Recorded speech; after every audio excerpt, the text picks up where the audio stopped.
Bonjour à toutes et tous, qui c'est qu'on écoute? First Print, et qu'est-ce qu'on veut? Des comics, et qu'est-ce qu'on en veut quand? Maintenant? Ouais! Salut Corentin! Quand tu voulais la refaire, c'est exactement la même chose que tu as fait tout à l'heure. Mais les gens ne savent pas qu'on a les gens ne savent pas qu'on a réenregistré cette intro pour ce nouveau numéro des Back Issues avec un petit volet VO, puisque des fois on lit des comics en VO. Yes, merci Corentin, toujours très content d'être avec toi, de t'avoir pour m'épauler comme partenaire et surtout pour parler de VO. Yes, c'était comique que j'attendais, mais c'est pas grave, t'es pas encore tout à fait au point, mais tu y arriveras un jour.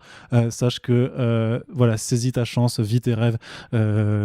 Sky is the limit, comme l'a dit un grand philosophe américain. Et aujourd'hui, on va commencer le Back Issues VO, je m'en mêle, avec Batman. Qu'est-ce qui se passe avec Batman? On va parler on va parler de Batman.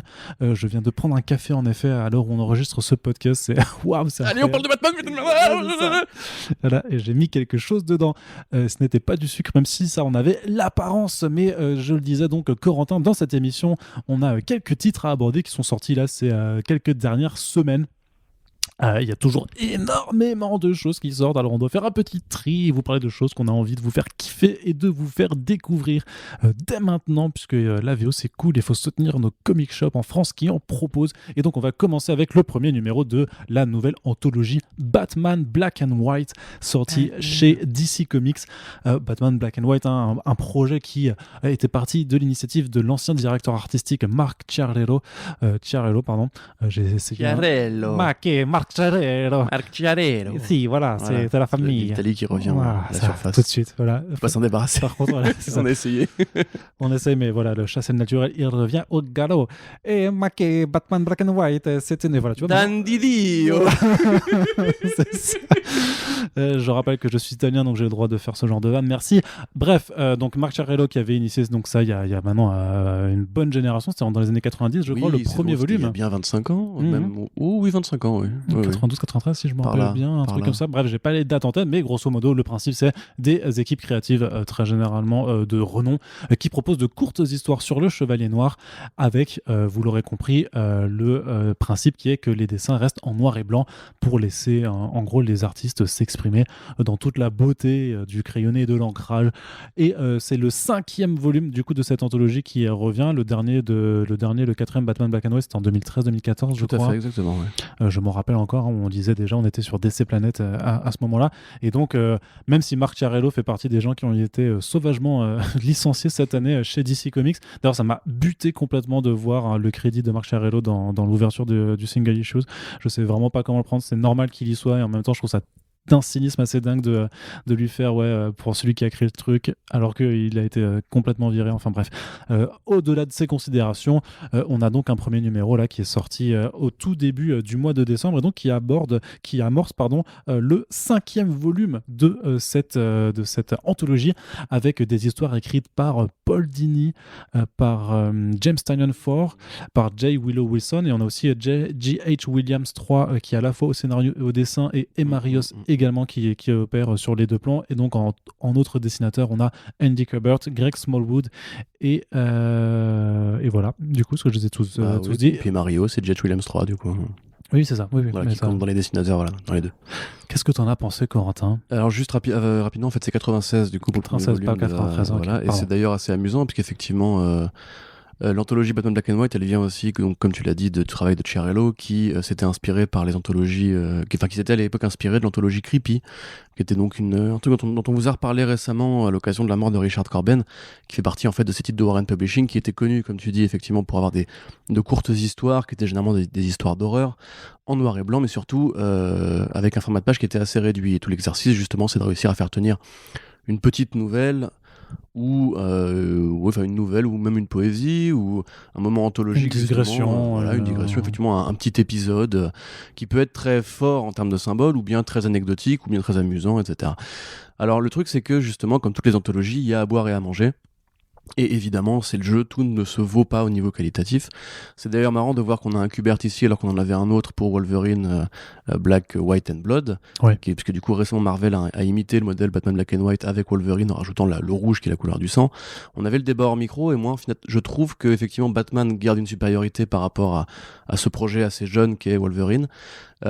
Mais on sent quand même effectivement qu'il manque peut-être d'un grand ordonnateur à la Chiarello pour faire un peu le sélectionneur, on va dire. C'est-à-dire que là, dans le tas, moi je dirais par exemple que l'histoire de Mario, c'est un peu dommage parce que c'est l'une des deux seuls scénaristes de ce numéro 1, et pas forcément très utile. C'est assez poétique, c'est symbolique sur l'image de la chauve-souris qui du coup est déconnectée de Gotham City ou même de Bruce Wayne en fait. Et c'est très poétique, très imagé. C'est pas forcément indispensable. À l'inverse, par contre, c'est super beau. C'est très beau. Parce que de toute façon, et je me permets de te couper à ce moment-là, mais c'est quand même de rappeler que, enfin pour moi, quels que soient les volumes, même s'il y a des histoires qui sont excellentes, qui sont très bien écrites et qui abordent des propos super justes et chouettes sur Batman, ou même parfois des versants comédiques qui sont incroyablement drôles. Pour moi, la force d'un Batman Black and White reste la proposition artistique, et généralement, les artistes sont toujours ultra talentueux. Et dans ce numéro, d'ailleurs, il y a Tradmoor que j'ai oublié de citer juste avant, qui est extraordinaire et qui est donc présent dans ce premier numéro.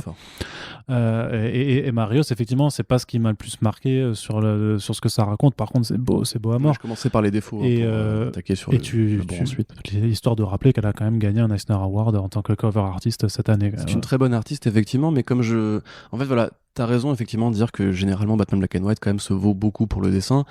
Dans les anciens volumes, le dernier d'ailleurs en date, on avait du Rocafort, on avait du Adam Hughes, merveilleux d'ailleurs le numéro de Adam Hughes qu'il avait écrit aussi.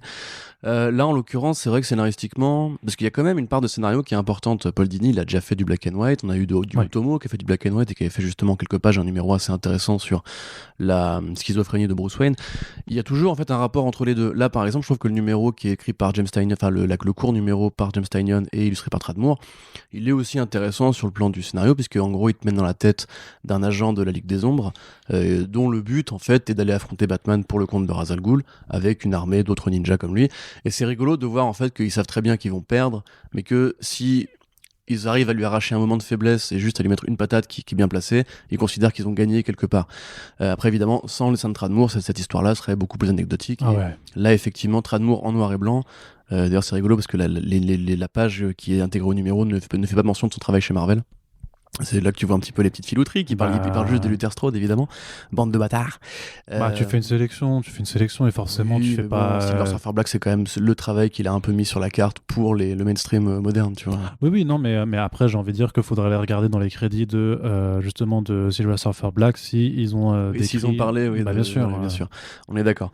Mais grosso modo, voilà, donc ça, par exemple, c'est un numéro qui est vraiment magnifique. Moi, il y a aussi un mec que j'aime beaucoup qui est Smallwood, qui est pour moi l'un des meilleurs illustrateurs sur le marché actuellement, tout simplement. Il est vraiment pour moi dans le top 10 au moins, qui là du coup illustre une histoire de J. Willow Wilson, et on reconnecte un peu avec ce côté black and white à l'ancienne justement, qui te montre aussi le côté un peu vivant de Gotham City, tous ces espèces d'à côté qui n'ont pas en fait lieu à tenir tout un arc, parce que généralement Batman c'est des arcs scénaristiques qui sont assez construits. Mais dans Black and White, il y a ce côté justement, peut-être qu'un jour il va juste vivre une toute petite aventure qui n'a pas forcément une grande résonance utile à la continuité, etc., mais qui est quand même sympathique à suivre. Et là, en l'occurrence, effectivement, Batman va a priori secourir une jeune femme qui a été faite prisonnière par Killer Croc, sauf que Killer Croc en fait lui-même n'est pas forcément le méchant qu'on imagine. C'est plus un Croc à la Azzarello. Ouais, mais ne raconte pas tout non plus. Raconte pas tout, mais c'est marrant de le voir justement faire à bouffer tout. Tu as ce côté un petit peu quotidien, un petit peu Gotham City dans les interstices, tu vois, qui est assez sympathique. Ouais, puis qui explore franchement la relation du côté monstrueux des super vilains de Batman avec le rapport aussi à l'humanité de Batman elle-même. Tout à fait, bien sûr. Après, t'as donc la courte histoire de Kubert et Dini dans la Batcave avec encore une fois Talia al Ghul et des hommes chauves-souris. Là, je vais être très honnête, je me suis ennuyé. Moi, j'ai pas trouvé ça très utile. Ça fait vraiment très rétro et un peu Neil Adamsesque, mais pas forcément à la bonne période. Et bon, dans l'ensemble, effectivement, c'est très joli. C'est toujours intéressant de voir ces lectures d'artistes confirmés qui viennent prêter leur crayon à l'univers de Batman. Quelque part, c'est aussi frustrant parce qu'on aurait envie d'un petit Tradmoor sur un arc de 5 numéros, par exemple. On aurait envie d'un Smallwood qui revienne faire du long terme, enfin, sur un numéro une série de super-héros. Surtout ce genre de Batman Golden Age de ouf, là, le costume. C'est ça qui est vachement Wilson, bien. Tu vois, ça pourrait être marrant de voir une Wilson sur du Batman, tu vois. Oui, puis il serait temps. Alors, certes, il y a Mariko Tamaki qui arrive sur Detective Comics, mais voilà, les autrices qui ont écrit du Batman, sont rares. Il y en a quasiment Je suis pas, en même fait. pas. Je crois que Becky Cloonan avait fait vraiment sur le titre Batman en lui-même, et je suis même plus sûr de moi. Il faudrait que je vérifie. Mais enfin, oui, ça a été Ouais, rarissime bah oui. sinon. Donc, Tu vois, moi, Detective Comics par J. Will Wilson et Rex Smallwood, ce serait plutôt sympa, tu vois, par ah exemple. oui, non, Mais bon, non, mais tu sais, le truc, c'est que, enfin, même n'importe quel titre Batman comme ça, enfin, dire, tu peux faire juste en Black Label un titre d'auteur avec ce genre d'équipe créative, et Oui, voilà. carrément, carrément. Alors après, là aussi, c'est pareil, le numéro est très Batman-centrique, alors que Black and White a pu parfois s'ouvrir à Aux suivre des personnages sidekicks, plus... Mais même aux vilains, tu vois. ouais, Il y avait un numéro, justement, de Tim Edini sur Double Face qui était extraordinaire, qui faisait vraiment film noir, tu sais, avec la dramaturgie de ce personnage-là. Le Man-Bat aussi avait fait l'objet de quelques numéros à lui. Donc là, il faudra voir comment ça se suit, parce que c'est vrai qu'effectivement, quoi que ce soit une série qui soit dans la durée, toujours aussi bonne au fil des volumes, on peut voir que là, c'est un peu aussi, on se repose un peu sur de la facilité, on prend des mecs qui ont tous une signature, une patte et compagnie, on est ravi de le voir.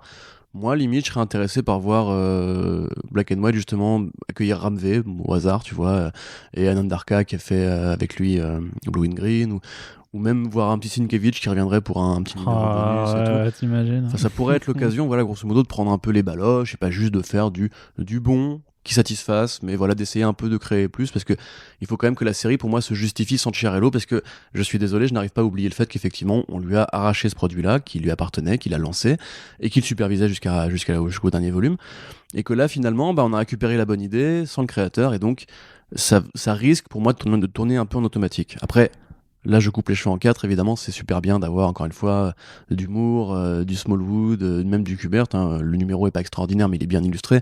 Et c'est toujours agréable de voir, franchement, cette Batcave très blanche, justement, qui est très lumineuse, curieusement, par rapport au contour un petit peu des volutes et des stalactites et compagnie qui sont très noirs, etc.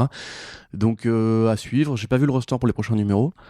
Il y a du bon. Il y a du bon à venir. Un petit Lémire, tu vois, au dessin. Il y a Alexandra Rara qui va venir dessus. Ah, bah ouais. C'est cool, ça. Bah ouais, non, je sais que Tom King, il est aussi au programme. Alors, de mémoire, là, ils annonçaient donc Tom King et Mitch Gerads quand même, tu vois. Donc, bon, très, très bonne team. David Arad, Dustin Weaver, Sophie Campbell et Gabriel Hartman et Corinne Bechko. Donc, ça, c'est juste pour le numéro 2. Et donc, c'est lourd. Et je crois savoir qu'il y a des Français qui seront aussi dessus. Oh. Ouais. Des Français ou des Françaises? Ah, ça, je ne peux pas préciser. D'accord, ok, bon, très bien. Juste rapidement, je crois me souvenir aussi que Bendis avait fait du black and white à une époque. Parce que il avait fait tu sais, sa reprise de Citizen Kane. Ouais, exactement ce que j'allais dire dans le numéro, enfin, le relié de Urban Comics qui compile tout le Bendis de Batman, tout le Batman de Bendis, pardon. Le Batman Universe. Exactement, voilà, donc une très bonne histoire d'ailleurs qu'on avait déjà recommandé. Je suis même pas sûr qu'on a déjà parlé en podcast. Mais si, on a parlé. C'est un très bon volume, mais grosso modo, effectivement, il y a une histoire courte qui reprend la vie de Bruce Wayne, mais du coup Citizen Wayne, qui reprend comme si c'était justement ce personnage du fameux film de Orson Welles. Ce serait cool, pareil, d'avoir un petit Bendis qui reviendrait faire enfin du polar un peu noir, un peu à l'ancienne. Moi, j'en serais ravi. Voilà. Et vivement les prochains numéros. Voilà, on est mine de rien assez content. Ah oui, si, je suis quand même toujours content de voir que le niveau artistique est là, que ça reste intéressant à lire, que c'est... Ouais, enfin... C'est marrant, mais tu vois, quand Moore il fait son Batman, je trouve qu'il lui donne une sorte de patte un peu Tezuka, tu sais, genre c'est un peu du cartoon, tu sais, son Batman à lui, il est à l'ancienne, tu vois, il a le slip, il a le côté un peu tissu, etc. Et ça ressemble presque à du manga, je trouve, du manga un peu rétro, tu vois, un peu comme le Batmanga. Il y a vraiment ce côté très déstructuré et tout, et tu vois, mais par rapport à Smallwood qui fait un truc très réaliste, mais aussi très, très feuilleton noir, en fait, des années 40.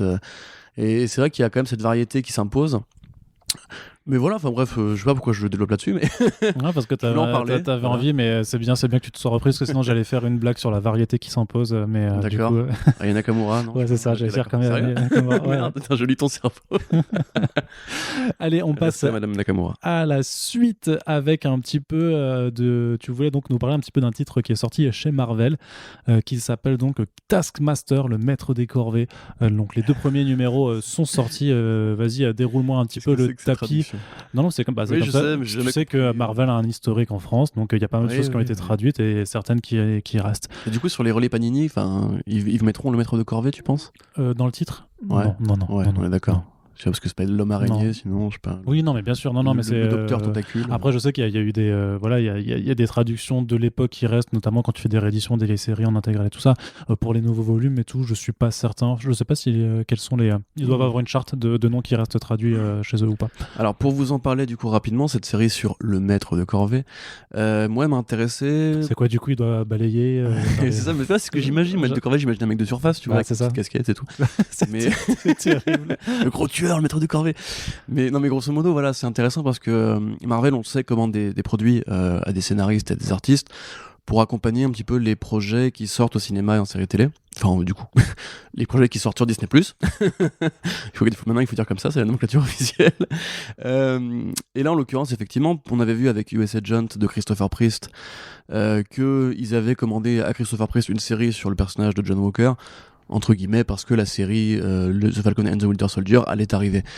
Donc, en l'occurrence, Priest avait dit très bien, j'en profitais pour me foutre de la gueule de l'US Agent et je fais un truc rigolo, iconoclaste et qui limite fait des gros doigts à l'adaptation en disant c'est pas comme ça que ça marche dans la vie, tu vois. Et bah là, c'est pareil, sauf que c'est Jed McKay. Alors, Jed McKay, on vous en avait déjà parlé, c'est pour moi un mec qui aurait pu faire un truc un petit peu comme Ed Brisson, c'est un mec qui oscille entre des vraies fulgurances et peu à peu s'enterre un peu dans l'écurie normale de Marvel où en fait c'est un peu moins excitant qu'avant de le voir arriver. Il avait fait le Spider-Punk notamment à l'époque de Spider-Geddon. ouais. C'était Edge of Spider-Geddon, je crois. Qui était un numéro extraordinaire et l'un des meilleurs numéros de Spider-Man. Pour moi, c'est vraiment au niveau Spider-Verse le film. En tout cas, au niveau de la réflexion sur justement le produit culturel qui est devenu Spider-Man et comment en fait il est instrumentalisé par les marques comme Marvel justement. Et là, c'est un peu pareil, tu vois, c'est le même procédé un petit peu en mode genre, vous voulez une série sur le Taskmaster, ok, mais je vais vous faire un Taskmaster, pardon. C'est bien le maître de corvée, je vais dire ça plutôt. Ça, je vais un peu fouiller sur le maître de corvée et je vais vous faire un maître de corvée qui sera beaucoup plus beauf et beaucoup plus con que d'habitude. Et c'est ça qui est rigolo, c'est que quand tu imagines en général le maître de corvée, tu t'imagines un personnage un peu à la Deathstroke. Ouais, il est quand même redoutable, il est capable donc de copier tous les mouvements de ses adversaires. C'est un super assassin, effectivement, et je crois vraiment qu'il avait été créé par Wolfman, si je dis pas de bêtises, dans la même lignée que justement les Deathstroke slash Deadpool, justement ce côté en fait le super mercenaire qui agit avec toutes les armes, qui te traque, qui est très puissant et c'est cette figure de squelette qui justement en impose, tu vois, il a un look quand même assez particulier. Un personnage qui est assez populaire d'ailleurs, qui avait fait des apparitions dans les jeux vidéo aussi et tout. Là en l'occurrence c'est un débile. Voilà, grosso modo, c'est un mec qui, si tu veux, il t'explique que lui, ce qu'il fait, c'est de la Startup Nation du crime. C'est-à-dire que le numéro commence par, en fait, ils sont au golf avec les Magias. Donc, c'est pas les Magas, mais c'est les Magias. Et en fait, les Magias, qui sont donc des gros milliardaires américains, payent des super vilains un petit peu uberisés pour jouer au golf à leur place.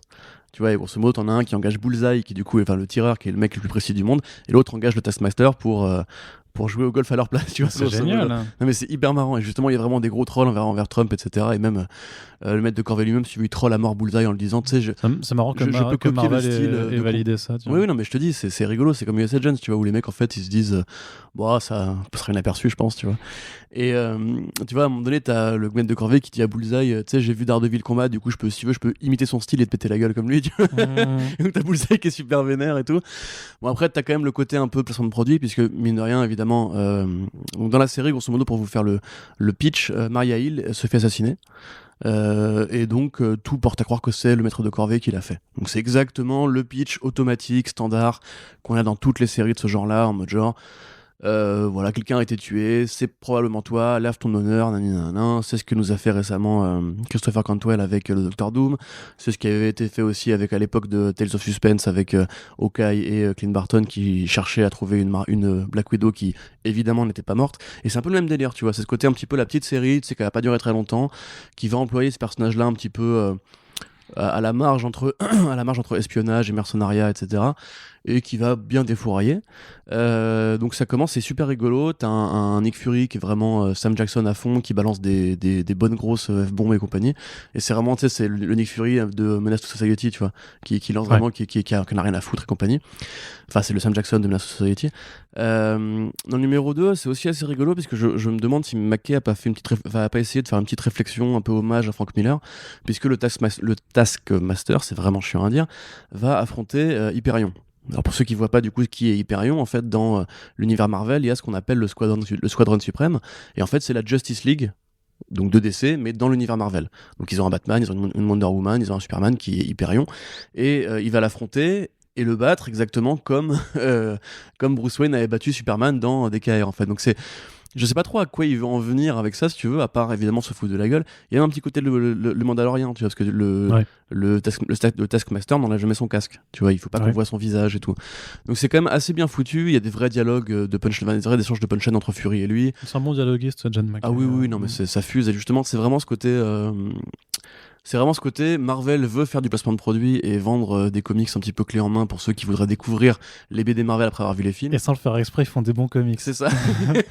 Mais surtout, ils font des comics hyper irrévérencieux, et je pense que si tu vois le film Black Widow, je pense que le maître de Corvée n'aura rien à voir Bah non, avec la version de Jed ça McKay. ça va être premier degré de ouf en plus. Tu vois, voilà ça. Donc en fait, il y a aucune cohérence de marque, ce qui est déjà super rigolo. Il faut quand même se dire que du coup, les mecs vont être payés pour faire du placement de produits, et au final, en fait, vont juste, comme Priest, insulter grosso modo leur personnage pendant 6 numéros. Après, voilà, je dis pas, il est classe, hein, le machin dedans. C'est pareil, il y a plein de références à l'univers Marvel. Tu vois, c'est que dedans, t'as Maria Hill. Mais après, Sauf que là, en l'occurrence, c'est la Maria Hill qui a formé Nick Fury et Ouais. pas l'inverse.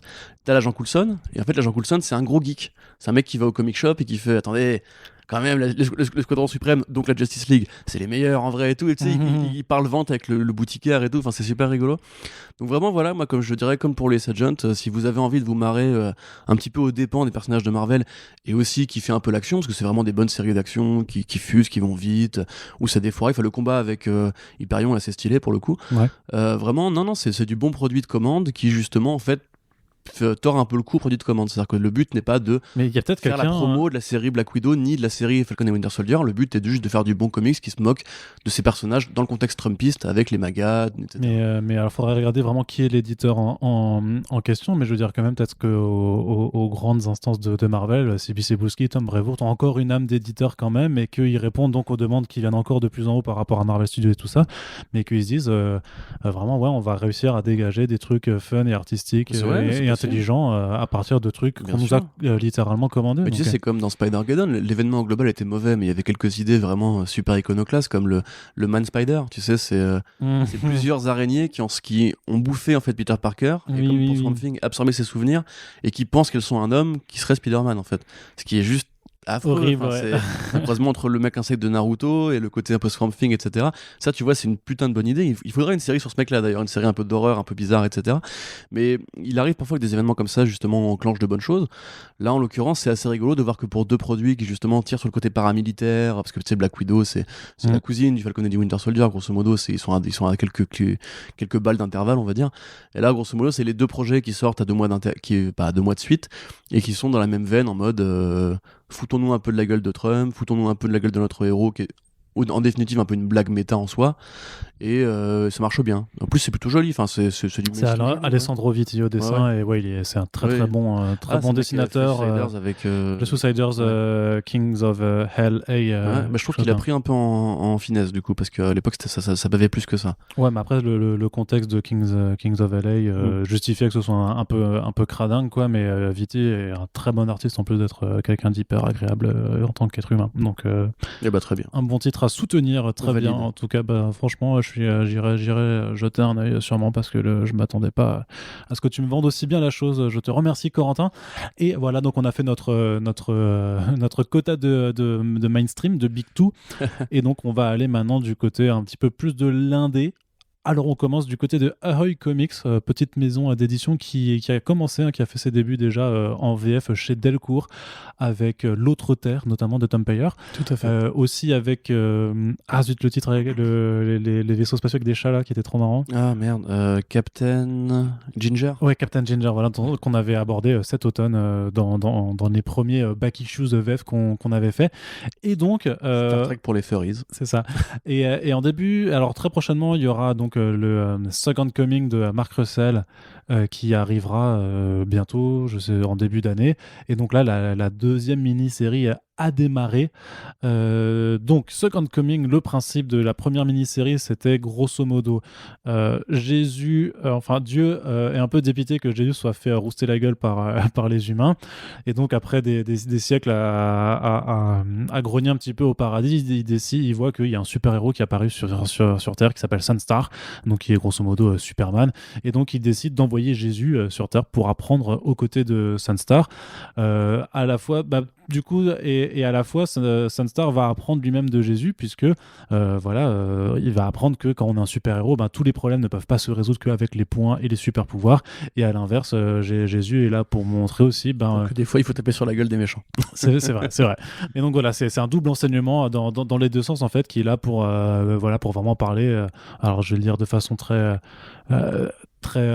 bateau, mais tout ce qui est grand pouvoir, grande responsabilité, grosso modo. Et surtout, ça permet aussi à Mark Russell d'écrire ce que lui pense de la religion, ce à quoi elle devrait servir, parce que c'est pas du tout un pamphlet anti-religieux, hein.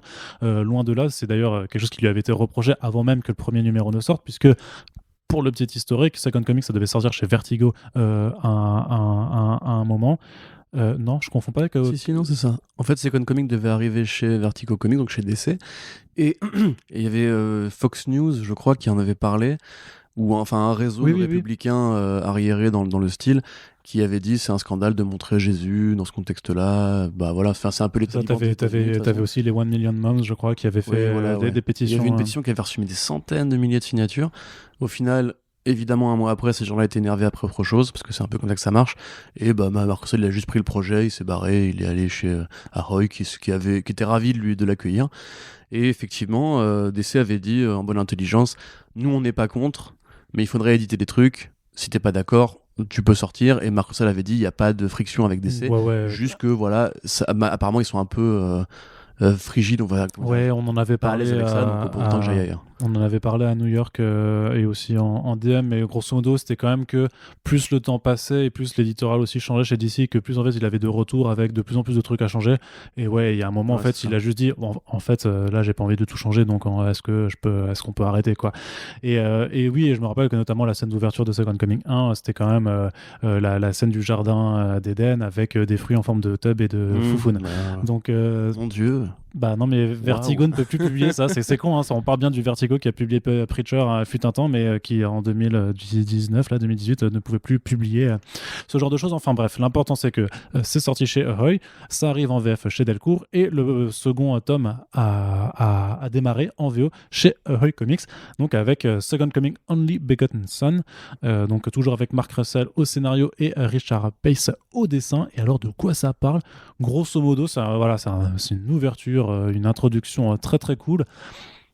Parce qu'en fait, l'un des problèmes dans la première mini-série, c'était que Sunstar pouvait pas avoir d'enfant. Finalement, arrive une sorte d'un petit peu de miracle qui fait qu'ils vont avoir un enfant, et ça permet, en fait, ce numéro d'introduction permet un petit peu de parler des parents de Sunstar, et donc pour Mark Russell de faire une grosse parodie, en fait, de la fin de Krypton, tout simplement. Donc là, on est sur la planète qui est faite qui est une planète, c'est Zarkonia, où en fait, pareil, les parents de Sunstar, en fait, le papa est un scientifique, il est le plus haut scientifique de la planète. Il a découvert que la planète va exploser, sauf que il apprend qu'elle va exploser à l'instant T, donc ce soir à 9h. Ouais, c'est ça. Et le président de la planète a estimé qu'il fallait en informer personne pour pas que les dernières heures de la planète soient une horrible démonstration d'anarchie et de chaos. Et donc il est quand même là en train de se dire, bon, qu'est-ce qu'on fait ce soir? Il y a Jean-Jacques et Micheline qui viennent dîner et tout. Il faut rendre, putain, pas eux. Et donc c'est sa femme qui lui fait, dis-moi. Il fait, non, t'as pas envie de savoir. Il lui fait, elle fait, mais si, vas-y, dis-moi. On va tous mourir en fait ce soir. Elle fait, ouais, effectivement, j'avais pas envie de savoir. C'est ça. Voilà, donc c'est pour ceux qui connaissent un petit peu le style de Mark Russell, c'est toujours très satirique, c'est de l'humour un peu acide, c'est une introduction qui permet surtout de parler. Enfin, c'est con parce que le concept de Krypton, c'est une planète qui est à l'agonie, on sait qu'elle est à l'agonie, et pourtant personne ne fait rien. C'est pas compliqué de voir où est-ce que Mark Russell veut en venir dans le contexte actuel. On va pas vous faire de la use sur l'urgence écologique et ce genre de choses, mais c'est clairement ce qui est mis sur la table. C'est un peu pareil, tu vois, il est toujours en plus sur une forme de... C'est pas du cynisme, tu vois, mais le sarcasme vraiment sur le fait que il sait que l'être humain est pas non plus aussi stupide qu'il pense l'être, dans le sens où il a conscience de certains problèmes et qui décide effectivement résolument de ne pas chercher de solution, comme quand justement la femme donc, du père de Sunstar lui dit mais comment c'est possible, je veux dire on a trop foré le noyau en cristal, comment est-ce que c'est possible qu'on soit pas aperçu qu'on est en train de foutre la planète en catastrophe, et le mec il fait mais regarde la maison, putain il y a tout qui est en putain de cristal. Mais ça c'est pareil, je me demande si finement il parle pas juste du plastique qui est fait avec le pétrole. Par exemple, oui, bien sûr. Si on regarde autour de nous, là, c'est pareil, tu vois, il y a plein de trucs en plastoc. Et après, la déforestation avec toutes les bêtes. Mais moi, je trouve qu'au-delà de la satire par rapport à ce truc qui pourrait être écolo, rentre dedans, etc., c'est que justement, le couple qui vient. Le couple qui vient avec eux, tu vois vraiment ce côté un petit peu critique des WASP et des républicains, etc. Enfin, le couple fortuné. Et en fait, le mec, il leur dit. Plutôt des bourgeois que forcément des républicains. Le mec, il leur dit justement, c'est votre faute, bande de cons et compagnie. Et le mec, il répond, tu es jaloux de ma réussite. Tu sais, il y a aussi toujours ce côté, il tape sur le capitalisme, sur le politique, sur l'écologie, etc. Enfin, c'est plutôt bien foutu en général. Et là, tu vois, c'est pas juste aussi gratos que oh là là, on a pollué, on est les méchants, tu vois. Oui, c'est ça, c'est que enfin donc voilà, donc c'est vraiment une façon d'aborder, du coup ça se lit assez rapidement et finalement ça rentre pas encore dans le vrai sujet, puisqu'on arrivera du coup à aborder les questionnements de Jésus et de Sunstar dans le moment présent à partir du second numéro, mais ça permet vraiment de retrouver tout ce qui fait un petit peu le charme de Russell à mon humble avis, c'est-à-dire que d'un côté t'as ces références aux super-héros parce que voilà, c'est un mec qui est passionné de ce médium-là aussi. T'as quand même toujours ce qui est chouette dans Second Coming, c'est que c'est quand même dans la poursuite de ses tout premiers travaux, puisque avant même de faire des comics, en fait, il avait fait 2 bouquins qui étaient littéralement en fait des slash de l'essai, slash de la satire en fait sur la Bible, tout simplement, ce que les discours religieux disent réellement et comment ils ont été détournés de leur signification première par les pratiquants, par les religieux.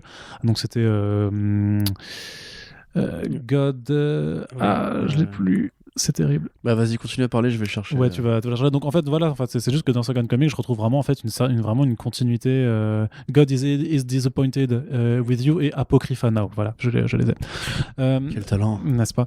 Et donc voilà, donc c'est vraiment dans cette continuité, ça permet vraiment d'avoir aussi cette nouvelle lecture de la destruction de Krypton qui est remise au goût du jour, même si quelque part, il y a vraiment ce sarcasme sur le fait qu'ils envoient au final Sunstar sur la planète Terre juste parce qu'en fait ils connaissent la recette de la soupe qui vient de là-bas, et en se disant bon bah voilà, on l'envoie là-bas et en espérant que quand il grandira il saura qu'il venait d'une planète qui s'est autodétruite et que voilà ça le poussera à pas faire de même à un milieu de l'espace.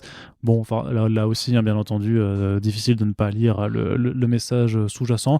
Richard Pace qui dessine, c'est plutôt agréable. Ça fait son boulot. Voilà, ça fait son boulot, mais vraiment, enfin moi ça me tenait à cœur de reparler de Second Coming et de l'œuvre de Mark Russell en général, puisque ça fait partie de mes forcings. Et puis on sait très bien que si Second Coming marche, si le Second Coming Only Begotten Son marche de ouf, DC va le voir et ils vont se dire putain c'est peut-être le moment de relancer Presse. Je sais pas, je le dis ça comme ça. Voilà, ça fait que quelques émissions que je le répète. C'est amusant de voir la façon dont Mark Russell s'est un peu répandu comme ça chez différentes structures éditoriales. Enfin, il fait aussi pour Dynamite, il a fait du coup du Red Sonja qui était très agréable et qui était même pas d'ailleurs forcément rigolo, hein. C'était du Red Sonja assez c'est intelligent, mais c'était plutôt classique. Il a fait du coup effectivement Second Coming. Il a fait après aussi chez Vertigo encore, et c'est là qu'on voit qu'ils étaient pas forcément fâchés, Billionaire Island. Donc le mec vraiment et puis aussi Snagglepuss chez DC Comics à l'époque de je ne sais plus quelle période éditoriale, je dois bien te l'avouer, qui pareil du coup Snagglepuss qui était la reprise d'un personnage classique un petit peu façon la Panthère Rose, on va dire. En gros c'est un dramaturge chat dans un contexte assez réaliste qui en l'occurrence critiquait le McCarthyisme et la façon dont en fait ce qu'on a fait passer pour une propagande anticommuniste a aussi permis de créer un comité de censure contre les auteurs et les artistes, notamment contre les thèmes de l'homosexualité en fiction. Donc c'est un mec qui couvre tout un tas de sujets, qui va beaucoup plus loin que juste les vilains bourgeois ont pollué la planète, effectivement. Encore que ce message-là soit tout à fait audible, hein, évidemment. Et moi, je pense pas qu'il soit en colère envers DC, ni l'inverse. Prez, c'était un projet qui a capoté, c'est sûr. Quelque part, c'est dommage. Mais à mon avis, il y a beaucoup de thématiques qu'il a pu réutiliser ensuite dans d'autres projets, de toute façon. Oui, c'est certain. Voilà, c'est peut-être juste moins évident quand c'est justement pas une satire sociale sur le présent, politique et technologique, etc. Et oui, bon, c'est juste mes envies primaires qui parlent. Je sais, moi aussi j'ai envie de la suite, Arnaud, tu sais bien. Mais donc voilà, en tout cas, c'est à découvrir chez Ahoy Comics et j'imagine que si vous faites un bon accueil à la série et quand elle arrive en VF, ce deuxième tome sera aussi au programme chez Delcourt. De toute façon, on vous reparle de Second Coming du coup dès que la VF est là. Je crois que c'est le mois prochain, en janvier. Oui, tout à fait. Tu sais qu'il y aura une suite à Prez, le jour où il y aura un film ou un cartoon Prez. C'est DC Comics maintenant, c'est comme ça que ça marche. Ouais, et en même temps, des satires de la société américaine, il y en a déjà. Je veux dire, les Simpsons, ça se passe C'est tout pour ça que je te dis, il n'y a pas besoin d'avoir un presse en plus, tu vois. Moi, je pense que si tu envoies un Prez à Dan Harmon, il pourrait très bien te dire je vais les créer dans Rick et Morty, tu vois, parce que c'est le même humour débile, tu vois, donc ça pourrait carrément marcher. Bah, bien sûr. On a toujours des bonnes idées, Corentin, tu sais. Et rapidement, je place aussi vraiment lisez l'autre terre si vous êtes fan justement et de Adam West et de Frank Miller par rapport à leur lecture mutuelle de Batman, on va dire. Parce que c'est le premier titre qu'a lancé justement Ahoy en France. C'est vraiment une bonne lecture pour les fans de super-héros un petit peu. Je me suis aperçu, tu vois, tu me reproches de beaucoup dire Alan Moore, mais je pense que je dis aussi beaucoup Grant Morrison dans les podcasts. Oui, et Frank Miller, c'est ton trio. Voilà, c'est ça, je suis désolé, c'est ma trinité sainte. Mais évidemment, si vous aimez justement ce côté un peu Grant Morrisonien, ou même planétariesque, on va dire, de la parodie de Batman, c'est vraiment super agréable à lire. Ils ont une ligne qui est solide et qui a plein justement de petits titres un peu sous le radar. N'hésitez pas à vous pencher sur leur catalogue. Yes, allez, donc on continue à présent avec, alors on avait dit qu'on quittait le mainstream, même si on retourne un petit peu dans l'enclave de DC Comics avec le Black Label, mais c'est pour vous parler du retour de American Vampire, avec donc l'ultime volume qui s'appelle American Vampire 1976 et non pas 1984, qui est un peu l'année à la mode ces derniers temps, à la fois avec Wonder Woman, mais aussi American Horror Story par exemple. Mais justement, on parle d'horreur avec ce titre de Scott Snyder et Rafael Albuquerque, donc l'équipe créative originelle de ce titre, même si Stephen King était présent dans les tout débuts de la série, et qui donc reprend les personnages. Alors par contre, ça faisait quand même 3-4 ans, je crois, que le dernier volume s'était achevé. J'ai feuilleté un peu pour essayer de te suivre, mais je suis complètement du père, donc c'est vrai, ça m'a rien évoqué. Enfin, je me souviens de Skinner Sweet, tu vois, mais moi je me souviens du début de Skinner Sweet, tout ce qui est arrivé entre les deux, j'ai un peu... C'est trop vieux pour moi tout ça. Du coup, qu'est-ce que tu en as pensé? T'as quand même je trouve ça magnifique. Non, ça fait plaisir de voir Albuquerque qui se redonne un petit, parce qu'il avait fait des passages notamment dans le Rebirth sur Bad Girl. Horrible. Mais il se faisait. Il y avait des bons moments, mais par rapport à ce qu'il a fait sur même Prodigy avec Mark Millar, c'était pas aussi beau que ça. Ouais. C'était pas à ce niveau d'engagement. Là, on dirait limite du Frank Avila, tu vois, au niveau de la présence de l'oranger, de l'ancrage noir qui vraiment fuite bien et tout. C'est super joli. Après, du coup, j'ai pas compris la caractérisation des personnages. C'est toujours une sorte de... c'est un peu le Forrest Gump des vampires, c'est-à-dire que un commentaire de l'Amérique à travers différentes époques et différentes modes, on va dire. Donc là, il y a les bikers, par exemple, vus par le regard des gens qui ne vieillissent pas et donc qui ne peuvent pas mourir et qui ont leurs propres aspirations, leur propre agenda. Donc ça commençait à la fin du 19e, si je dis pas de bêtises. Ouais, c'était époque Far West. Voilà, ça. Donc après, il y avait l'entre-deux-guerres et tout. Donc là, en l'occurrence, on est avant les années 80, effectivement, et on sent cette transition des idées. On sent ce côté un petit peu une sorte d'iconographie américaine très typique. Et quelque part un peu chaleureuse, je trouve. Moi, ça me donne envie de m'y remettre, tu vois, mais il faudrait que je relise rétroactivement. J'ai pas trop kiffé le dernier volume en date. Mais ça sent bien, puisque Urban a fait des intégrales qui compilent en fait. Merci Urban. C'est acheté. Non, mais par contre, la bonne idée qu'ils ont eue, c'est que vu que quand même la fresque American Vampire, c'est quand même de retracer un peu l'histoire des États-Unis, l'histoire récente des États-Unis en fait, enfin récente, je veux dire après Christophe Colomb quand même, tu vois, c'est à partir du Far West, mais donc de faire le point sur l'histoire des États-Unis au travers de personnages qui sont effectivement des vampires, et donc en fait les intégrales en fait reprennent les récits pas dans leur ordre de parution mais par ordre chronologique. D'accord. Donc ça démarre vraiment du Far West, et puis tu sais il y avait les mini-séries dont une dessinée par Sean Murphy qui abordait certains aspects de la Seconde Guerre mondiale et tout ça, qui sont intégrés vraiment pour que tout se lise dans l'ordre chronologique. Et je me souviens plus, mais il n'y a pas un moment donné où ils vont dans l'espace aussi? Ouais, c'était dans le dernier volume, c'était justement les années 60, la conquête de l'espace et tout ça. M'avait un peu moins plu du coup. C'était le Second Cycle du coup en VO qui abordait le Frontier de American Vampire. C'est ça, qui abordait aussi tout ce qui était guerre froide, conquête spatiale, et comment les vampires se mettaient là-dedans. Mais donc voilà, le topo, c'est que American Vampire, on a un petit saut temporel, on reprend un petit peu les personnages où on les avait laissés. Donc effectivement, si t'as pas relu les volumes avant, c'est mieux de les relire pour un peu se remettre de la chose. Skinner Sweet n'est plus un vampire. vampire, il est devenu mortel, donc il survit. Pour l'instant, il fait sa cam en étant, en faisant le voltigeur dans un cirque, tu sais, le casse-cou, voilà, le gros cascadeur de l'enfer. D'un autre côté, on sait que le Great Trader, le marchand gris, est toujours là dans l'ombre aux États-Unis parce que le projet, c'est quand même de ramener la bête, qui sera un peu la personnification du mal, aux États-Unis. Et notamment, ce projet-là passe par l'acquisition en fait de l'ensemble des différentes lignées de vampires, puisque il y a vraiment une question de race en fait. Les vampires, ça vient d'Europe de l'Est à la base, mais l'American Vampire, dont Skinner Sweet était le premier représentant, c'est une race de vampires qui est aux États-Unis et qui a notamment cette faculté de ne pas crever au soleil. Donc, mais par contre, qui est par exemple sensible aux balles d'or, alors que d'autres vampires, par exemple, aura peur du soleil et seront sensibles au sel, tu vois. Enfin bref, il y a différentes choses comme ça.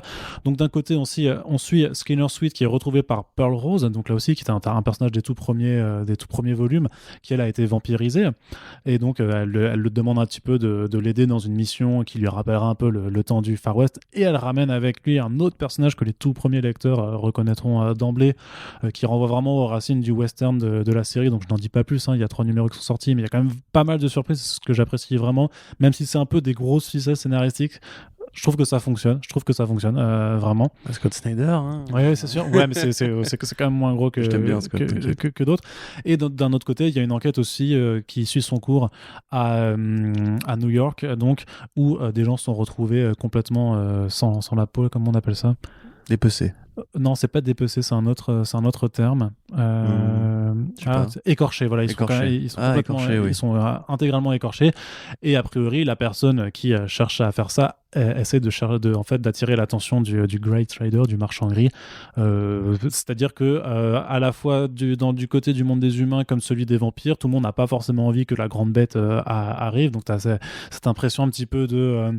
c'est un peu facile, mais c'est la conspiration où il reste que 7 jours avant que la fin du monde arrive. Donc on est tous en train d'essayer de chercher l'intervenant ou le MacGuffin là, pour essayer d'enrayer l'apocalypse. Et en même temps, ça fonctionne, puisque donc, dans cette enquête new-yorkaise, on est avec Travis Kidd, là aussi, le personnage historique de la série, qui est donc un chasseur de vampires, et un autre qui fait partie de la VMS, qui est grosso modo l'organisation, c'est un peu le BPRD de cet univers, quoi, qui s'occupait de chasser les vampires et les monstres depuis des décennies, et dont parfois certains membres sont des vampires, comme Pearl Jones et comme cet autre personnage. Donc voilà, il y a deux trames distinctes qui vont forcément se relier. Il y a des monstres, il y a des vampires, c'est violent, c'est ultra beau, il y a de l'inventivité un peu dans le design de certains nouveaux personnages, il y a des rebondissements à chaque numéro, donc on est vraiment dans le vrai divertissement horrifique. Moi, ça me fait vraiment super plaisir de retrouver du Scott Snyder vraiment que j'aime lire sur une licence que j'ai aimé parcourir depuis bientôt 10 ans en fait. Maintenant ça commence quand même à dater. C'était American Vampire, c'était l'une des dernières grandes licences, on va dire, de Vertigo, sûr, hein. C'est la seule ongoing qu'ils avaient lancée à l'époque. Ouais, c'est ça. Et non, donc voilà, ça, personnellement, je suis ultra déter sur ce titre. J'ai juste des réticences sur certaines grosses ficelles, notamment sur le retour de ce personnage à la fin du premier numéro. Qui t'explique après, mais c'est un peu facile, quoi. C'est les retcons, c'est de la retcon très très facile, mais malgré tout, comme tu l'as dit aussi, ça vaut aussi parce que t'as Albuquerque qui est sur les planches et que là, enfin pour le coup, il met du cœur à l'ouvrage. Il a bossé. Est-ce qu'il y a un Bat Silver Surfer? Un bat Silver Surfer? Ouais. Non. Est-ce qu'il y a un bat Tyrannosaure? Non, il n'y a pas de bat Tyrannosaure. Est-ce qu'il y a un bat Cthulhu? Non, il n'y a pas de... Donc en fait, quand il veut, il peut ne pas le faire. Ouais, c'est ça. C'est ça. il peut... Mais par contre, blague à part, c'est vrai qu'on dit souvent du mal de death metal et de metal en général dans ces podcasts. C'est pas fini, Snyder, en fait, c'est quand il veut, il peut. C'est des fois il veut pas. Enfin, des fois il veut faire autre chose, il veut se défouler, il veut faire de la merde. Du coup, il fait de la merde, mais des fois quand il veut bien faire, il peut bien faire. Mais je pense qu'en fait, il est toujours dans cette optique. Il pense bien faire. Tout le monde pense bien faire. Hein. Je veux dire, nous, on pense bien faire quand on fait nos podcasts, alors que ça se trouve c'est de la grosse merde, tu vois. On n'en sait rien. Ah oui, non, mais je peux te le dire. mais voilà, donc je pense qu'il est lui aussi. Je veux dire, l'important de toute façon. Enfin, ça reste des créateurs, ça reste aussi des gens qui doivent gagner leur vie. Il voit très bien que c'est death metal, machin, ça se vend. Donc d'ici lui dit, t'inquiète, tu fais du pognon, donc vas-y, continue, tu vois, ça marche. Parce qu'il y a aussi une différence de sensibilité dans l'approche qu'on peut avoir de DC Comics entre les ricains et la France. Sur le thème du vampire, de l'histoire américaine, sur le registre plutôt horrifique, peut-être qu'il y a moins de, enfin, il a ses propres tons, ses propres codes, mais je trouve que voilà, sur la réception, en tout cas, c'est pas si différent que ça, Mais donc ça marche. sur cette version de l'histoire de l'Amérique, parce que moi je pense aussi par exemple à Undiscovered Country récemment qui était pas à ce niveau-là d'engagement, tu vois. Là on sent que c'est ses personnages, c'est ses bébés, il les soigne, il les traite et il les développe dans le temps, et justement ça l'amuse, Non, ça, c'est cool, ça l'intéresse de le faire, alors que justement je trouve que quand il essaie de lancer des trucs un peu plus blockbusteresques, et c'est un peu le problème de death metal, c'est justement qu'il est peut-être moins bon. Là on retrouve un petit peu le Scott Snyder romancier, tu vois, justement l'écrivain, le fan d'horreur qui sait entre guillemets de quoi il parle, et pas juste celui qui veut faire péter parce qu'il se dit c'est ça que les gens veulent en fait. Et je trouve qu'il est plus sincère là-dedans, et c'est pour ça j'ai assez hâte de voir en fait la prochaine période qui s'ouvre pour lui avec plus de séries en indé. Il y a Noctera qui arrivera en mars chez Image notamment. Oui, bon, je suis pas forcément celle que j'attends le plus, mais. Non, l'autre. Food Chain. Food Chain, elle m'intéresse bien, ouais. Enfin, Chain, du coup. Je sais plus c'était comment. Je crois que c'était Chain. Mais bon, Chain, écouter le podcast, vous saurez. Mais donc, voilà, donc American Vampire, ça arrivera forcément chez Urban Comics. Alors, j'imagine que. Alors, je sais pas, vu qu'ils font une intégrale, je sais pas comment ça sortira, s'ils l'intégreront dans un dernier volume, ou si d'abord ils vont quand même faire un tome simple avant de le faire en intégrale. Je vous avoue que je n'ai aucune idée de ce qui sera. J'imagine que la solution, c'est de faire les deux, c'est-à-dire que ceux qui ont découvert finalement la série par les intégrales, ils l'intègrent dans le dernier volume, et ceux qui ont par contre déjà les 8 premiers tomes, ils auront un tome 9 du coup avec la fin, parce que c'est une maxi-série, donc il fera je crois 9 numéros en tout, hein. Là par contre ce sera vraiment la conclusion du titre, en tout cas le premier tiers est bien entamé, et ça fait plaisir d'avoir cette équipe créative solidement sur les starting blocks là. Reste à voir comment ça se conclura, mais je suis relativement confiant, sachant que de toute façon, en fait, je suis en train de dire que c'est le dernier volume, mais de mémoire, il a quand même dit que la porte allait rester ouverte pour faire autre chose, c'est-à-dire que la grande trame narrative va se terminer, mais il n'est pas dit qu'il y ait d'autres choses qui en résultent. Il faut savoir qu'American Vampire, ça s'est décliné aussi avec, par exemple, des anthologies où Snyder laissait la patte libre à d'autres équipes créatives. Donc, je ne sais pas s'il y a peut-être des histoires qui peuvent continuer à se fédérer en fait dans cette mythologie, tu vois, mais en allant se greffer dans des périodes qui n'ont pas encore été explorées, ce genre de choses. J'imagine que si ça se vend bien, DC voudra de toute façon pas lâcher la marque, autant que Snyder aura sûrement envie un moment ou un autre de revenir à cet univers. Puis vous savez très bien comment ça fonctionne, le retour d'American Vampire, One More Time, et encore machin, ça forcément ça va s'arrêter, hein. Enfin, ça s'arrêtera quand il arrivera au présent, quoi. Ouais, c'est ça. Même si ça s'arrête au présent, parce que non, c'est ce que doit faire cet ultime volume, mais même si ça s'arrête au présent, tu fais un bond dans le passé. Quand la mode des années 90 reviendra de nouveau, tu verras que y aura oui, non, mais de toute façon, moi je pense que tu sais, je vais m'arrêter. Rappelle-toi avec Batman, hein, il devait s'arrêter avant All-Star Batman, puis il devait s'arrêter à All-Star Batman. Ouais, mais c'est ce qu'on y a vraiment cru en fait. Bah moi, au bout d'un moment, j'espérais. Du coup, j'ai commencé à y croire. Mais non, je pense pas qu'il s'arrêtera. C'est comme Brubaker et Criminal, tu vois, ils s'arrêteront jamais. Ces mecs-là, ils ont trop envie d'explorer cette espèce de terrain de jeu immense. Parce que l'histoire, en fait, c'est un terrain de jeu immense. C'est comme Assassin's Creed, tu vois, il y a tellement de possibilités de s'amuser que voilà. Un jour, il voudra faire les missiles de Cuba, il le fera avec un vampire X ou Y. C'était un peu le cas quand même dans Second Cycle. Il fera un vampire sud-américain, tu vois, il fera South American Vampire, tu vois. C'est nul. Non, mais ce serait hyper rigolo pour le coup. Enfin, je sais pas, oui, c'est sûr. Tu vois, genre un Che Guevara vampire, je sais pas, il y a moyen de s'éclater en fait. Non, mais il y a 1000 trucs. De toute façon, enfin, il y a 1000 trucs à faire avec le vampire, donc de toute façon. Le cinéma ne fait plus. Wow. Tu vois, vas-y, dis-moi. Attends, j'avais fait... Non, mais il y a un film d'horreur norvégien qui arrive avec des vampires gays. Ça a l'air ultra gore, ultra barré, incroyable. Je te jure, je te montrerai le trailer. C'est vraiment. Je vais retrouver le titre vite fait, mais incroyable. Et de toute façon, il y a plein de trucs qui sont venus en fait d'Europe du Nord sur les vampires. Morse, c'était trop bien aussi, tu vois, par exemple. Donc vraiment. Morse. Ouais, Thirst, ça s'appelle Thirst, un film de vampire gay hyper gore venu d'Islande, j'avais titré. Donc, ouais, non, mais je te montre, tu verras la bande-annonce. Il croque dans des zizi et après il les arrache, quoi. C'est débile. Ouais, non, c'est vraiment n'importe quoi. C'est de la comédie. Bah ouais, comédie, mais c'est gore, gore potage, comme ça a l'air. Je sais pas, des trucs plus sérieux, tu vois, parce qu'en comédie vampire, oui, t'as aussi. We Only Shadow, oui. Ouais. Parce que Only Lovers of Life, c'est autre chose. Oui. Voilà, mais le titre à rallonge comme ça. Mais... Allez, on termine Back Issues VO déjà. Bah oui, écoute, ça fait quand même déjà 50 minutes qu'on est en train de parler, donc ça fera la petite durée d'1 heure. C'est ce qu'on aime bien faire pour les Back Issues avec le nouveau Steve Skroce Post-Americana chez Image Comics. On vous en avait parlé dans des front page quand ça avait été annoncé, on était chaud, on était saucé, on était grave enthousiaste. Et bah, ma foi, à la lecture, le constat est que c'était aussi bien que ce qu'on attendait, Corentin. Plus ou moins, ouais, effectivement. Alors, c'est pas Alors, tu vas le dire forcément- avec un peu plus d'enthousiasme, s'il te plus ou plaît. moins, ouais, Voilà, effectivement. c'est ça, exactement. Parce qu'effectivement, voilà, moi je m'attendais à un truc peut-être plus dans le world building. Enfin, je sais pas exactement ce que j'attendais en fait. J'attendais peut-être un truc à la Shaolin Cowboy ou vraiment à la Mad Max un peu brutal. Et en fait, ça part plus sur les rangs entre guillemets d'une série de post-monde un peu burné à la 2000 AD, un peu à la Judge Dredd Wasteland et compagnie. Donc pour vous faire le pitch, Arnaud, une blague? Oh non, Non, pas c'est aujourd'hui, bon, pas ok, aujourd'hui. Pour vous faire du coup le résumé assez rapidement, c'est donc un monde futuriste dans lequel il y a eu un événement qui est arrivé qui s'appelle le Big Death. Donc voilà, un petit peu comme le Big One ou comme tous ces trucs un petit peu voilà qui a tué le monde dans Mad Max et compagnie, qui a laissé un petit peu l'humanité en déroute. On avait créé un bunker, même plus qu'un bunker, une sorte de montagne en fait habitée et avec un monde souterrain qui était assez immense, qui avait la taille d'une ville pour les hauts dignitaires de l'État qui pourraient un petit peu se réfugier dans ce gros bunker pour échapper à l'apocalypse et ensuite, une fois que les retombées auraient été gérées, pouvoir sortir et réimposer une nouvelle société. Mais ça ne s'est pas fait. Ce qui s'est passé, c'est que les riches, en emmenant un peu des loufias avec eux, se sont en fait accaparés le bunker et C'est ça, en fait, les politiques n'ont pas réussi à Voilà. l'investir et du coup, c'est que, grosso modo, les 1% qui C'est ont ça, réussi à y voilà. aller. c'est ça, donc les Jeff Bezos de ce monde et compagnie. Des générations plus tard, un de ces one percenters, comme tu dis, va se déclarer président.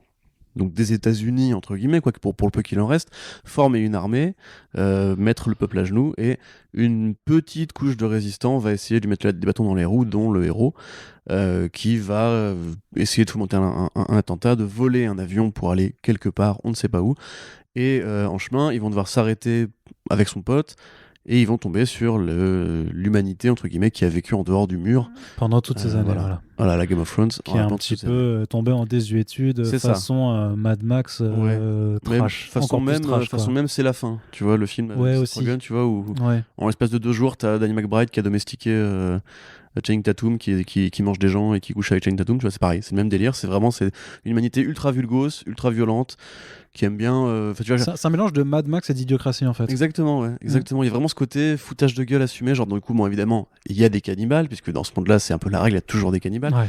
dont le sympathique Rudy. Borderlands aussi. C'est hein, exactement, ouais, carrément, il y a carrément du Borderlands.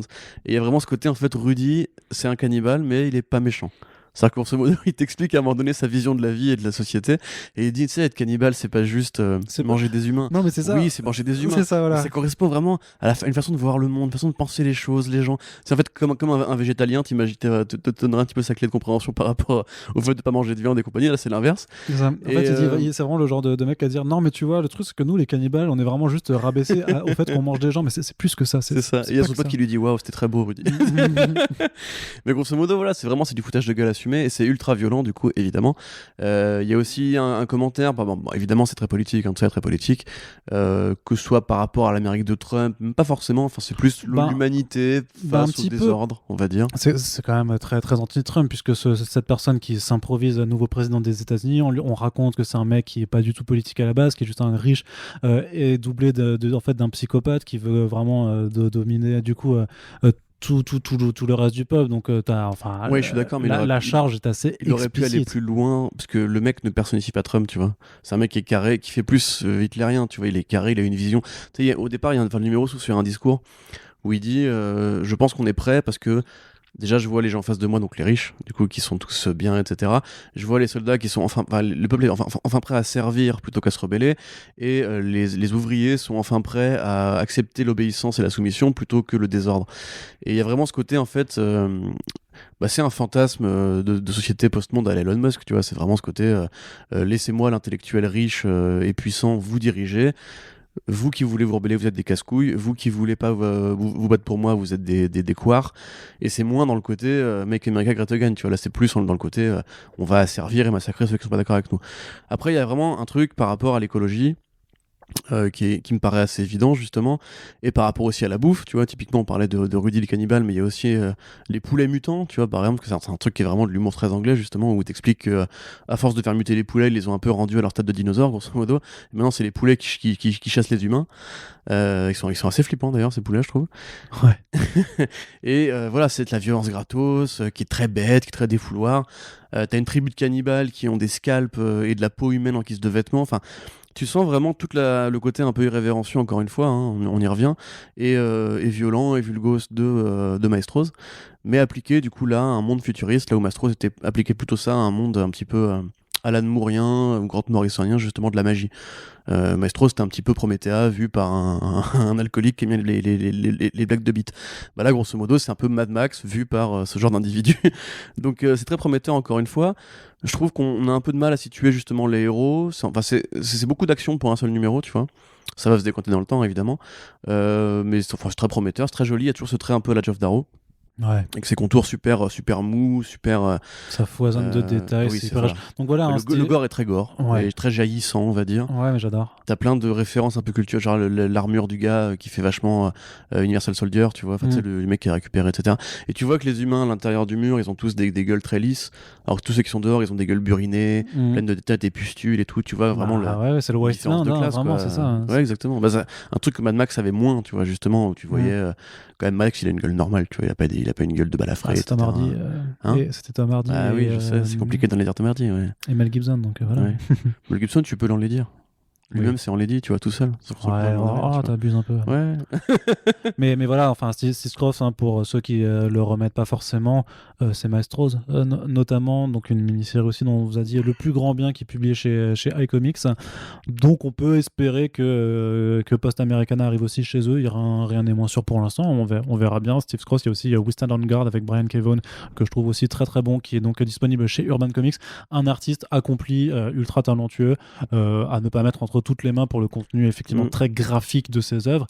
Mais si je puis t'interrompre une seconde. Non, pour ceux qui, oui. Putain, c'est ouf ça quand même. Oui, je sais. Pour ceux qui peut-être justement, ne voient pas qui est Geoff Darrow. Geoff Darrow, c'est le concept artiste des sœurs Wachowski sur la trilogie des Matrix et sur Speed Racer un petit peu. Et Steve Scross, il a aussi bossé sur voilà. Matrix. Et ce que j'allais dire justement, c'est que le comparatif se fait naturellement puisque effectivement Steve Scross était storyboarder sur les films Matrix. Donc c'est évidemment la même école de pensée, on va dire un peu rebelle.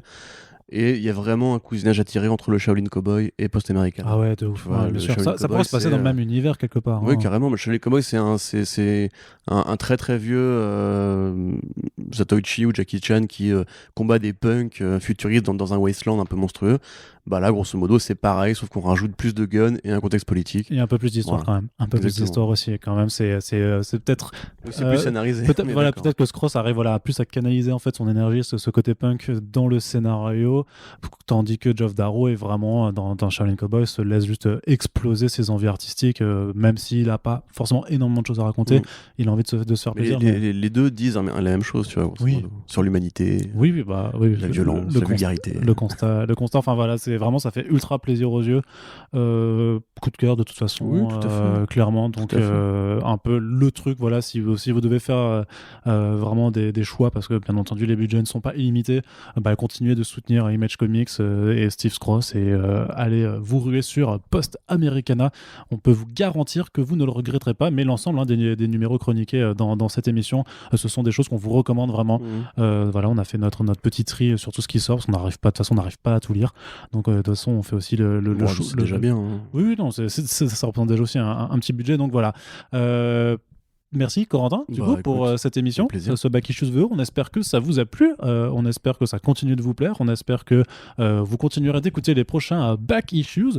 N'hésitez pas à nous dire dans les commentaires ou dans les retours sur les réseaux sociaux ce que vous avez pensé de l'émission. Est-ce que les intros vous manquent? Est-ce qu'elles vous manquent pas? Oui, ça va, ça fait. Genre, c'est un truc qui tu sais, on sort 12 podcasts à la semaine, donc ils ont même pas le temps ils ont même pas le temps de se poser si quelque chose leur manque, puisqu'on est de toute façon tout le temps là. Oui, c'est vrai. J'ai envie de dire l'omniprésence, ce genre de choses. Mais voilà, n'hésitez pas à partager l'émission, puisqu'on vous le dit tout le temps, mais il faut le répéter. C'est les partages surtout qui nous permettent de croître, de survivre, de s'imposer un petit peu dans ce paysage déjà bien saturé de podcasts. Hein. Il faut qu'on puisse faire notre chemin. Donc on sait que vous êtes très certainement déjà convaincus, mais on sait que voilà, vous êtes souvent sur les Back Issues VO entre 800 et 1000 au bout de 2 semaines d'écoute. Pourtant il n'y a pas 800 ou 1000 RT, donc je ne comprends pas. Hein. Alors, c'est pas bien, je veux bien que vous ne soyez pas tous sur Twitter, mais quand même. Enfin bref, voilà, tout ça pour dire que c'est important. Merci pour celles et ceux qui nous soutiennent au quotidien. Vous pouvez y faire un petit tour sur la page Tipeee pour nous aider pour les fêtes de fin d'année. Et du coup, on se dit à très bientôt pour les prochains podcasts, quels qu'ils soient, parce que il y en aura, vous savez, vous nous connaissez. Donc, on se revoit très bientôt. Salut! Salut!